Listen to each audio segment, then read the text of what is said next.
যে কোথায় যাচ্ছেন? আবার হাজির হয়েছি নতুন একটা রেসিপি নিয়ে। নাম যাই দিন, চিকেন ভর্তা বা চিকেন বাটা। প্রথমেই একটা বাটিতে গরম জল বসিয়ে তাতে সলিড পিসগুলো একটু আদা রসুন বাটা আর নুন দিয়ে সিদ্ধ বসাতে দিলাম।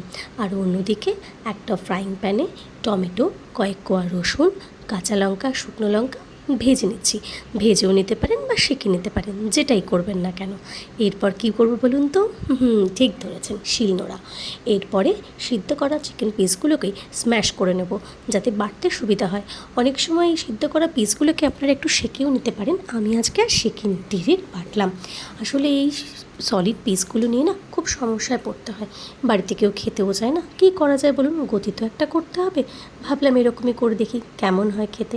এরপরে ভাজা লঙ্কা, রসুন, টমেটো আর কাঁচা লঙ্কাটা ভালো করে বেটে নেব।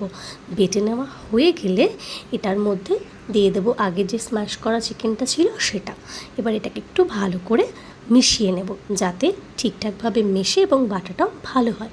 এটাকে চাইলে আপনারা মিহি করেও বাটতে পারেন, আমি আজকে মিহি করিনি, একটু দানা দানাই রেখেছি যাতে মুখে পড়ে। আবার অন্য সময় মিহিও করি। যাই হোক, এবার এটাকে বেটে নেওয়ার পরে কড়াইতে সর্ষের তেল দিয়ে তেলটাকে একটু গরম হতে দেবো। বাটার উপর না আমার একটা আলাদা টান আছে জানেন তো, যাই দেখি তাই মনে হয় বাটা করলে কেমন হয়। এরপরে কড়াই শুকনো লঙ্কা ফোড়ন দিয়ে দিলাম, একটু রসুন ফোড়ন দিলাম। রসুন ফোড়ন দিলে না একটা খুব সুন্দর স্মেল আসে।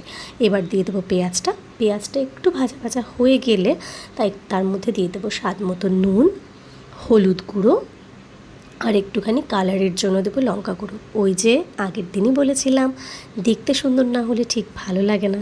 এরপর এটাকে একটু ভেজে নেব। অল্প ভাজা ভাজা হয়ে গেলে আগে থেকে বেটে রাখা যে চিকেনটা ছিল সেটা এটার মধ্যে দিয়ে দেবো। চিকেনটা দিয়ে দেওয়ার পরে এটাকে ভালো করে মিক্সড করে নেব, যতক্ষণ না অবধি একটা সুন্দর কালার আসে।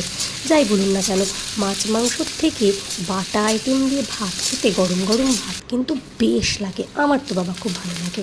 এরপর কিছুটা ভাজা ভাজা হয়ে এলে ওপর থেকে দিয়ে দেবো ধনে পাতা।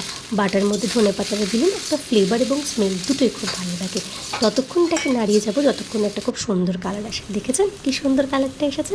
অবশ্যই ট্রাই করবেন কিন্তু, আর আমাকে জানাবেন কেমন লাগলো। টাটা, ভালো থাকবেন, জানাবেন কিন্তু প্লিজ।